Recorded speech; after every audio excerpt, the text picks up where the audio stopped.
Boa noite. Todos são bem-vindos, todas são bem-vindas. Essa é a reunião pública doutrinária da Casa de Batuíra, instituição espírita localizada no município de São Gonçalo, no estado do Rio de Janeiro. A nossa casa mantém um serviço assistencial de relevo. Mantemos um trabalho com 100 crianças que ficam conosco de segunda a sexta, de 8 da manhã às 4 da tarde. E é para nós motivo de muita alegria a sua participação conosco. A página de abertura é do livro Mais Luz, de Francisco Cândido Xavier, é o médium, Batuíra é o espírito que ditou.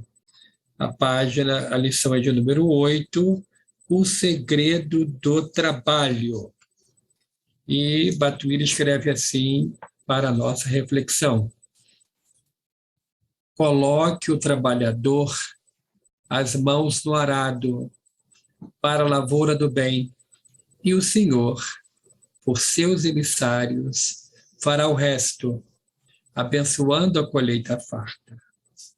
O serviço possui idioma próprio, e através do serviço, o devotamento de cada ceaeiro está conversando com todos os irmãos da humanidade. Nesse bendito segredo da fala silenciosa, que o trabalho desenvolve pelos veículos do exemplo, as grandes realizações se efetuam com o auxílio do alto. Vamos à nossa prece de abertura. Senhor Jesus, divino amigo, agradecemos imensamente a oportunidade do estudo da noite.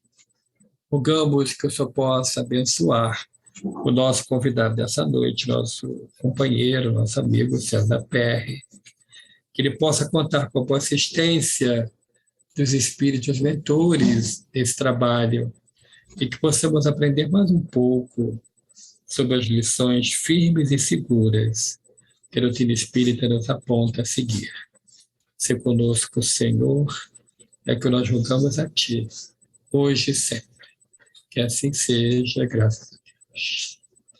O nosso convidado da noite já esteve conosco várias vezes, é um querido amigo que foi presidente da União da Sociedade de Espírita do Estado de São Paulo, foi presidente da Federação Espírita Brasileira e com atuação internacional no Conselho Espírita Internacional. Ele é um trabalhador incansável do movimento espírita e trará para nós um tema de muita relevância. Vamos então passar ao nosso querido César a palavra e desde já agradecemos. César, muito obrigado. A palavra está com você. Muito obrigado. Obrigado, Hélio, pelo caminho, né, que foi oferecido de mais uma live aí para a Casa de Batuíra. Saudamos a todos os internautas que estão acessando, né, esse programa.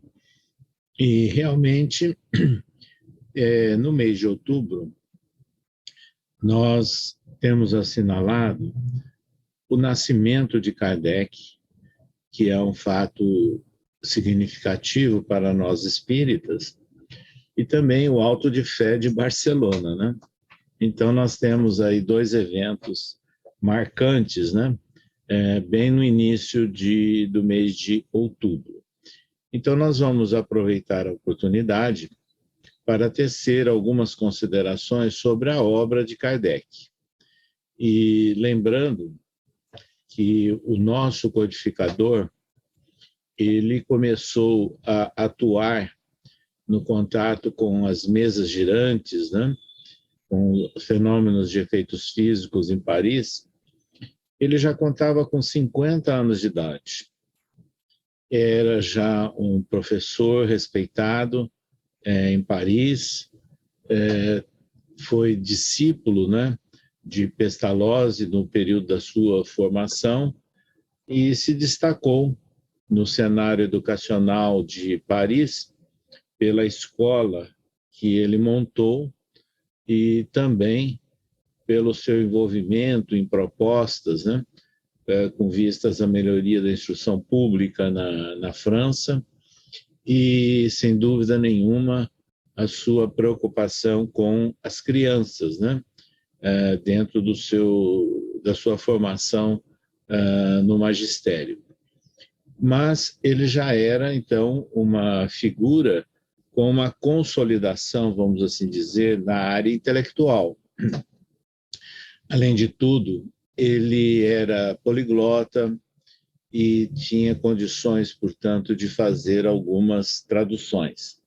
E foi exatamente nessa situação já, né, da sua vida, que ele veio a conhecer, mediante convite, aqueles fenômenos que estavam chamando a atenção em salões parisienses.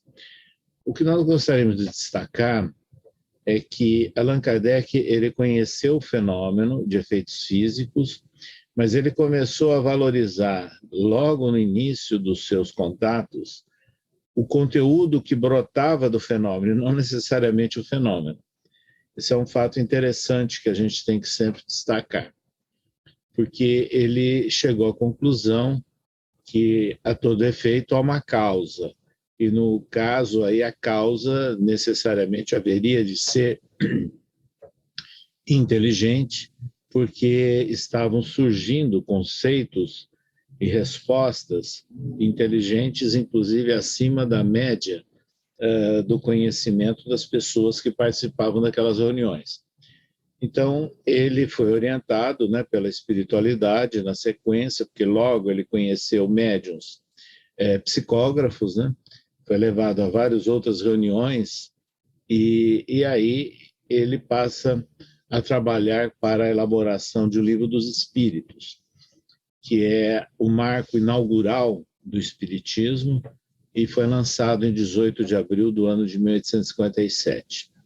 Então, é sempre bom nós lembrarmos que sem o Livro dos Espíritos, ou antes do Livro dos Espíritos, não existia espiritismo.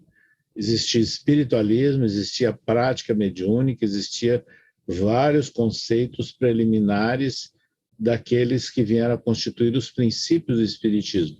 Mas a consolidação de todas essas informações ou princípios ocorrem a partir de O Livro dos Espíritos. Allan Kardec, no Livro dos Espíritos, ele trabalha em 4 grandes partes. A primeira parte, que fala do mundo espírita, aliás, das causas primeiras ou das causas primárias. A segunda parte, do mundo espírita. A terceira parte, das leis morais. E a quarta parte, das esperanças e consolações. Então, ele deu um ordenamento, é bom nós lembrarmos disso, na forma de perguntas e respostas. A elaboração por parte dos espíritos não foi respondendo a perguntas formuladas por Kardec. Kardec não foi um entrevistador de espíritos. Kardec foi um analisador, um estudioso de várias mensagens que ele recebia em reuniões que ele participou, e também de 50 cadernos contendo aí algumas centenas de mensagens espirituais que ele recebeu de um teatrólogo francês que se interessava pela fenomenologia, que é o Victorin Sardou. Então, o Sardou é que ofertou a Kardec esses cadernos que ele havia recebido. Então, o Kardec passa a analisar a coerência dessas mensagens, do conteúdo, e quando ele recebe a inspiração e o apoio da espiritualidade para elaborar o livro, ele passa, então, de uma forma didática no conceito dele, a montar na forma de perguntas e respostas. Então, tirando partes das mensagens e constituindo, então, respostas. Então, assim é que surgiu o Livro dos Espíritos. Então, isso é bom nós lembrarmos, porque o Livro dos Espíritos tem uma dose de suma importância do trabalho intelectual de Kardec. Muito espírita não valoriza isso, sabe? Não é só dos espíritos, não, ele também é autor. Ele não usou o título de fundador do espiritismo, mas ele, sem dúvida nenhuma, é o autor do Livro dos Espíritos, porque ele que deu essa forma e consolidou na forma de perguntas e respostas aí centenas de mensagens espirituais. Então, vejam, a partir do Livro dos Espíritos, então, que inaugura o Espiritismo, ele deu sequência trabalhando outras obras. Essas outras obras vinham atender a necessidades que ele sentia por parte de pessoas que o procuravam, não é? E que começaram a participar de reuniões. Porque, vejam bem, ele criou, com o aparecimento do Livro dos Espíritos, toda uma expectativa de pessoas que o visitavam, né? E que visitavam na casa dele. Ele fazia reuniões na casa dele, no apartamento, e também em outros locais, com outros médios. Mas ele chegou à conclusão que ele teria que ter um local de referência. E tudo isso vem a acontecer no ano seguinte, o ano de 1858. Então, em janeiro, ele lança a Revista Espírita. Essa Revista Espírita, ela é muito significativa pela forma com que ele compõe mensalmente a Revista Espírita, porque ele incluía comentários dele, então artigos dele, análises sobre livros, resenhas de livros espiritualistas, né, que ele recebia de várias partes, e notícias também de fenômenos, né, de fatos ligados aos princípios espíritas. Então, ou seja, era uma revista jornalisticamente muito interessante e oportuna, pela maneira dinâmica com que ele desenvolvia isso mensalmente. E vejam, no mês de abril do ano de 1858, ele funda a Sociedade Parisense de Estudos Espíritas, justamente para ser o local de referência para as pessoas que queriam conhecer algo do espiritismo ou receber as visitas. Então, aqui nós gostaríamos já de destacar dois aspectos. Primeiro, o aparecimento da doutrina dos espíritos com o Livro dos Espíritos. O segundo aspecto, desdobramentos. Então, quando ele lança a Revista Espírita, em janeiro de 1858, ele estava dando origem à imprensa espírita. Já existia naquela oportunidade, em alguns países da Europa e nos Estados Unidos, revistas espiritualistas, se dedicando também a comentários e notícias sobre mediunidade, mas não eram espíritas. Então, a Revista Espírita passa a ser, então, o primeiro órgão mundialmente inaugurado por Kardec para divulgar especificamente o espiritismo. Então, ele deu origem também à imprensa espírita. O outro desdobramento foi com a fundação da Sociedade Parisense de Estudos Espíritas, que passa a ser, portanto, o primeiro centro espírita do mundo. Então, vejam, nós então temos já, com Kardec, de uma forma dinâmica, no espaço de um ano, né, essas três criações ou três episódios históricos marcantes para a gênese do Espiritismo. Vejam, em função dos contatos epistolares que ele mantinha e que foram alargados, inclusive, com a divulgação da Revista Espírita, e também das pessoas que o procuravam na Sociedade Parisense de Estudos Espíritas, iam surgindo dúvidas, questões que eram levadas a ele, e aí ele, usando da sua intuição, do seu bom senso, ele achou que deveria escrever algumas outras obras. E veja que interessante, ele lança em 1861 o Livro dos Médiuns e coloca como uma das chamadas o Guia dos Médiuns e dos Evocadores. Então, se na segunda parte do Livro dos Espíritos ele trata do mundo espiritual em tese, genericamente, a relação entre os dois planos, já no Livro dos Médiuns, ele entra no detalhamento sobre a prática, o exercício da mediunidade, e com orientações dele e orientações da espiritualidade. Depois, ele lança, em 1864, o Evangelho segundo o Espiritismo.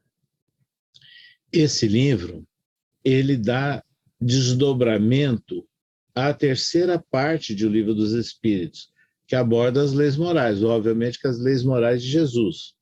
mas que estavam também assim mais filosófica ou genericamente tratados no Livro dos Espíritos, e no Evangelho segundo o Espiritismo ele passa a ilustrar com transcrições de versículos do Novo Testamento e analisando então os ensinos e os exemplos da vida de Jesus. Então, vejam, ele parte para a aplicação moral, né, vamos assim dizer, recomendações sobre a aplicação moral com base na fundamentação de Jesus. Por isso que é o Evangelho segundo o Espiritismo. Então, ele adota os evangelhos, né, os 4 elaborados pelos evangelistas, trazendo a visão espírita com base nos versículos que ele selecionou, que dariam fundamentação a princípios espíritas. Depois ele lança, em 1865, o livro Céu e Inferno, que nada mais é do que também uma continuidade ampliada da 4ª parte de O Livro dos Espíritos, que falava das esperanças e consolações ou da justiça divina segundo o Espiritismo. E esse é o tema central do livro Céu e Inferno, que originalmente, inclusive, era chamado de a justiça divina segundo o Espiritismo. Então, é importante lembrarmos que no Céu e Inferno, Kardec ilustra com exemplos, com casos de manifestações espirituais ali da Sociedade Parisiense de Estudos Espíritas, que caracterizam distintos estados de alma, a situação em que se encontravam no mundo espiritual. Então, esse registro é pioneiro, é importante, e fundamenta, com base nessas ilustrações, aquele conjunto de perguntas e respostas da 4ª parte do Livro dos Espíritos.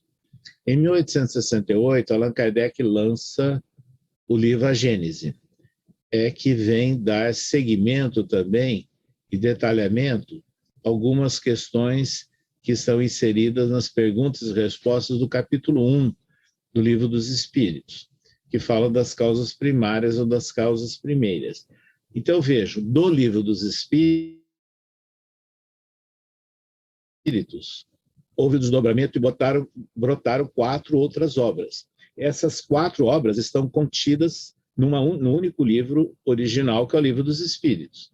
Então, é importante a gente ter a visão desse conjunto e dessa inter-relação das obras de Allan Kardec. Essas 5 obras que nós citamos são as obras básicas, né, do Espiritismo, são as chamadas obras que compõem a codificação espírita. E o interessante é que dessa inter-relação que há entre elas, nós podemos também, de uma forma didática, chamar a atenção que elas atendem a questionamentos existenciais nossos, e que é o comum das pessoas que batem a porta do centro espírita, que vão em busca de saneamento de suas dúvidas, né? Das aflições que estão padecendo. Então, por exemplo, quando uma pessoa ela não entende uma série de percepções, situações estranhas que vive em sua vida e que passa, às vezes, até por sequências de exames na área da saúde, e, de repente, ela vem a descobrir que ela é portadora de uma faculdade mediúnica ou anímica, mostrando, portanto, uma inter-relação da nossa dimensão corpórea com a dimensão incorpórea. Então, o Livro dos Médiuns atende essa resposta quando nós perguntamos, afinal de contas, o que é isso que eu estou sentindo? O Livro dos Médiuns responde. Quando as pessoas cada vez mais procuram saber a causa das suas aflições, por que tanta injustiça, porque quantos contrastes no mundo que nós vivemos, tantas dificuldades, é o Evangelho segundo o Espiritismo que nos responde, com base na essência do ensino moral de Jesus. Depois, quando as pessoas começam a se preocupar com o futuro, né? Para onde eu vou? O que acontece após a morte do corpo? O livro Céu e Inferno é uma placa indicativa poderosa, né? Mostrando, inclusive, a distinção dos vários estados de alma. Quando a pessoa quer saber como é que eu surgi, de onde eu vim, né? Toda essa sequência, essa cadeia evolutiva, o livro A Gênese responde isso. Então, essas 4 perguntas e respostas, nesse conjunto das obras de Kardec, elas consubstanciam e estão presentes na maior pergunta, afinal de contas, quem eu sou? E é isso, esse conjunto é que é respondido pelo Livro dos Espíritos. Então, do Livro dos Espíritos, nós temos a base, o conjunto, a origem, os desdobramentos e depois, ao mesmo tempo, a síntese de tudo isso. Então, são as 5 perguntas e respostas que são mais comumente presentes, né, nos diálogos de atendimento fraterno, no diálogo entre pessoas que dialogam com espíritas. Então, essa é a obra básica de Allan Kardec. Allan Kardec também escreveu livros menores e intermediários, né? O Espiritismo na sua expressão mais simples, depois ele escreveu o que é o Espiritismo, escreveu um livro sobre obsessão, mas essas obras, elas estão contidas nessas 5 que nós citamos. O livro Obras Póstumas, a rigor, não foi elaborado por Allan Kardec. Allan Kardec desencarnou em 1869. Esse livro só foi publicado no ano de 1890. E ele reúne trechos de artigos ou de matérias publicadas na Revista Espírita, mas também a gente sabe hoje que tem algumas matérias que foram colocadas por colaboradores de Kardec e não necessariamente por ele. Então, é importante nós centralizarmos o nosso foco de atenção, o nosso estudo e a nossa divulgação nessas 5 obras básicas que nós citamos. E o interessante é que no livro dos médiuns, Kardec coloca, inclusive, as normas que ele adotou para o funcionamento da Sociedade Parisiense de Estudos Espíritas, mostrando, portanto, a parte de praticidade, né, das reuniões espíritas. Além de tudo isso, há um fato marcante. Allan Kardec, em função da propagação da Revista Espírita, dos seus livros, das informações que se disseminavam, né, sobre o espiritismo, ele começou a receber cartas, visitas de pessoas de várias partes da França e até de outros países da Europa. E aí tinham pessoas de distintas faixas sociais, desde pessoas simples, operários, até aristocratas militares da França e de outros países. E ele atendia a todos sem fazer nenhuma distinção. Mas, em função de tudo isso, ele passou a receber convites para viajar, para visitar alguns grupos nascentes sobre o espiritismo. E ele dá início a isso no ano de 1860. A primeira viagem que ele fez, né, como uma liderança espírita, como codificador, a Lyon, que é a terra natal dele, mas é bom lembrar porque ele só nasceu lá, ele nunca viveu em Lyon, né? E é importante, então, que ele passa a visitar no ano seguinte, 1861, várias outras cidades francesas de outras regiões. E aumenta ainda a intensidade dessas visitas no ano de 1862. Então, ele reúne essas experiências de viagem, esses intercâmbios, num livro que ele publicou, que se chamou Viagem Espírita em 1862. Por que nós estamos destacando esse livro? Obviamente, porque está fazendo 160 anos do lançamento dessa obra. Então, nós vivemos aí um ano cheio, né, de comemoração do livro Viagem Espírita em 1862. Esse livro, ele é muito rico de informações, porque ali estão registrados algumas das palestras que Allan Kardec fez em algum desses lugares, como também alguns principais diálogos que ele manteve com lideranças que estavam surgindo, né, pelo interior da França, e também ele esteve em cidades da Bélgica. Então, vejam, essa atividade dele de visitar grupos nascentes, de trocar ideias, de ouvir, de responder a questões, caracteriza o quê? Intercâmbio. Então, o intercâmbio que o codificador estabeleceu com lideranças espíritas emergentes na França, em várias regiões e algumas cidades da Bélgica, vem a caracterizar o quê? O início do movimento espírita. Isso é movimento espírita. Então, a gente tem que separar três coisas. A base é a doutrina espírita, as obras de Kardec. A base operacional é o centro espírita, é a instituição espírita, é onde acontecem as práticas espíritas propriamente ditas, quer doutrinárias, quer assistenciais, humanísticas de uma forma geral, no atendimento do consolo, do esclarecimento e da orientação para a vida. E nós vamos encontrar o movimento espírita como sendo o quê? A relação, o intercâmbio que há entre os centros espíritas. Então, são três situações ou três conceitos distintos, que muita gente, às vezes, confunde tudo, não é? Às vezes criticam um centro, já extrapola falando do movimento. Não, o centro, às vezes, é ele, bom ou mal.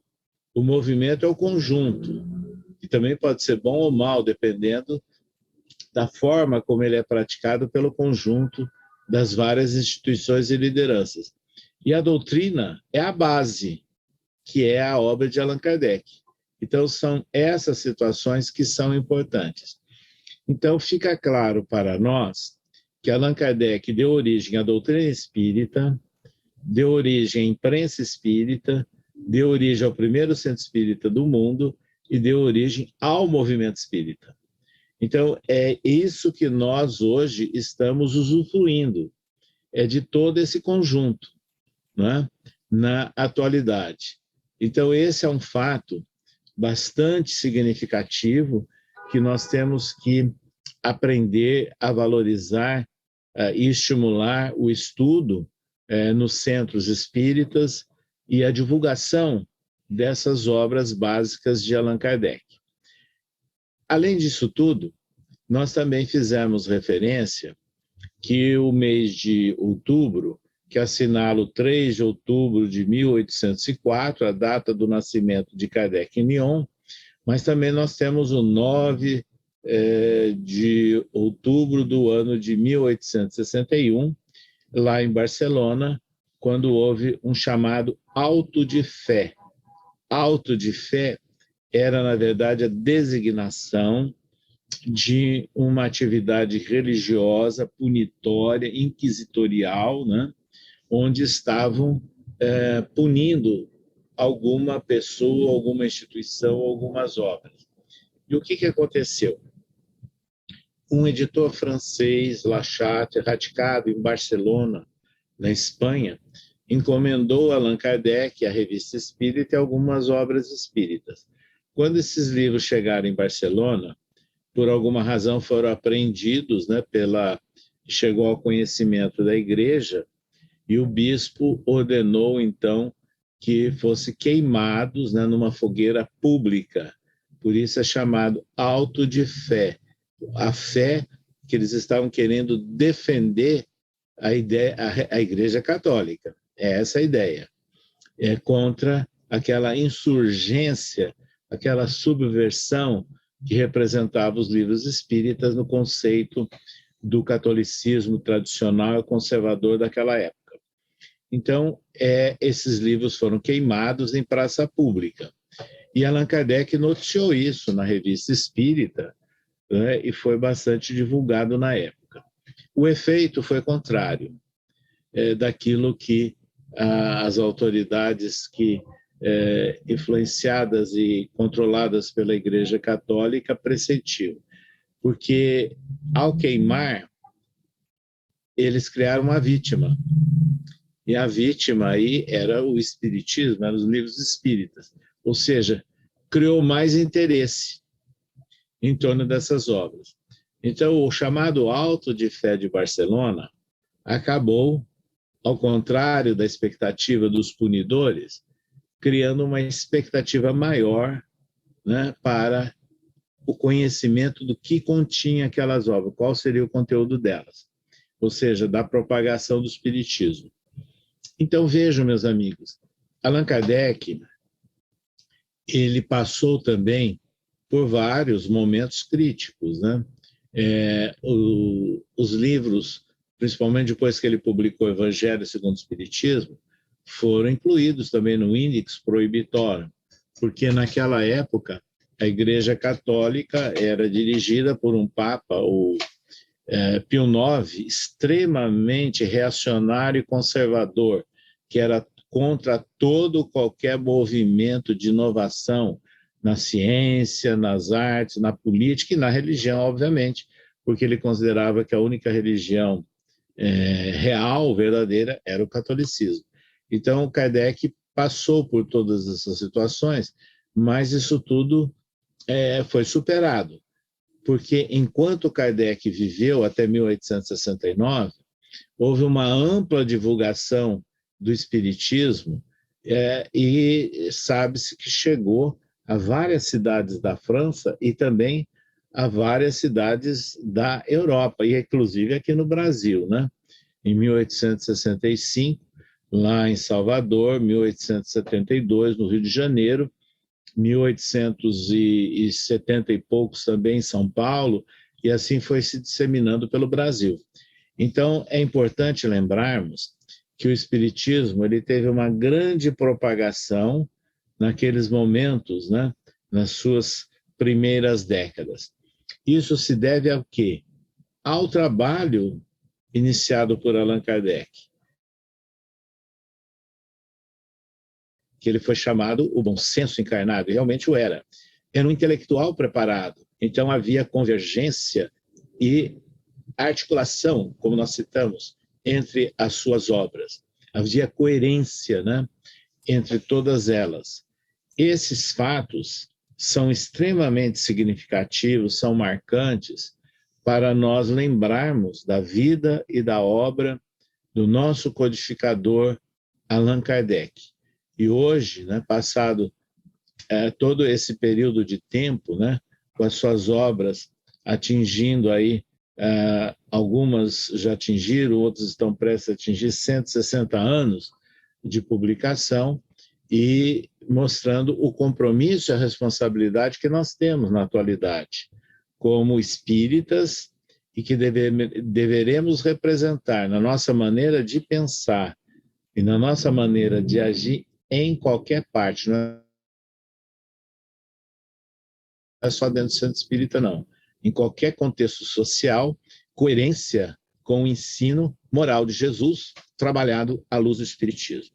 Nós deixamos, então, a todos esses amigos da Casa de Batuíra o nosso estímulo para que valorizemos os exemplos de vida de Allan Kardec, o conteúdo das suas obras básicas, estimulando o seu estudo e a sua prática, porque são, sem dúvida nenhuma, extremamente necessários num mundo conturbado, num mundo difícil, cheio de contrastes como esse que nós estamos convivendo, mas que nós temos a base na doutrina espírita para atendermos as grandes questões da humanidade que passa por aflição, por angústias, por desalinhos e por toda forma de conturbação, e que vem ansiosos para entender que coisas diferentes que eu sinto, porque eu sofro, para onde vou, de onde vim, afinal de contas, quem eu sou? O Espiritismo nos dá a resposta. Deixamos a todos vocês, então, essa mensagem para valorizarmos a obra básica de Allan Kardec. Obrigado a todos. Nós te agradecemos a você, César, pela disponibilidade de falar para nós e trazer essa mensagem tão importante. Convidamos a todos agora para nos acompanhar na visualização terapêutica e na irradiação. Vamos então fechar os olhos e imaginar que estamos adentrando a Câmara de Passes. Somos recebidos pelo querido benfeitor Dr. Guilherme March, que nos abraça e fala em nossos ouvidos. Tudo é possível àquele que crê. Ele nos indica local a sentarmos, os passistas nos recebem com muito carinho. O querido benfeitor Dr. Guilherme March faz uma prece ao médico Jesus, implorando por todos nós, pedindo saúde, pedindo forças, pedindo para que possamos ter bom ânimo na luta diária, esperança em dias melhores, fortalecendo em nós a confiança em Deus. Os passistas iniciam seu trabalho e os fluidos magnéticos descem, visitando as nossas células físicas e perispirituais, nos beneficiando muito. Nesse momento, nos é ofertada água magnetizada. E agora, juntos, vamos à irradiação. Senhor Jesus, divino amigo, rogamos, Senhor, a tua bondade a nos favorecer nesse momento. Pedimos, Senhor, em favor daqueles cujos nomes se encontram nos cadernos de radiação da Casa de Patuíra. Pedimos, Senhor, em favor daqueles que estão em nosso pensamento, em favor dos irmãos e das irmãs que estão na reunião virtual nesse momento. Imploramos também em favor dos que estão em sofrimento, no dolar da vida por todo o planeta. E tudo isso, Senhor Jesus, nós te imploramos, Senhor, em nome do Pai nosso que estás nos céus. Santificado seja o vosso nome. Venha a nós o vosso reino, seja feita a vossa vontade, assim na terra como nos céus. O pão nosso de cada dia nos dai hoje. Perdoai as nossas ofensas, assim como nós perdoamos a quem nos tem ofendido. E não nos deixeis cair em tentação, mas livrai-nos de todo o mal. Que assim seja, graças a Deus. Mais uma vez, nós agradecemos ao César pela exposição da noite. Lembramos a todos que amanhã teremos o nosso momento de oração às 15 horas. Todos estão convidados. E rogamos a Deus que abençoe a cada família hoje aqui representada e abençoe o mundo nesse momento tão difícil, onde precisamos tanto de paz. Muito obrigado a todos, uma boa noite. César, um beijo em Célia, na família. Obrigado. Uma boa noite em todo mundo aí. Muito obrigado.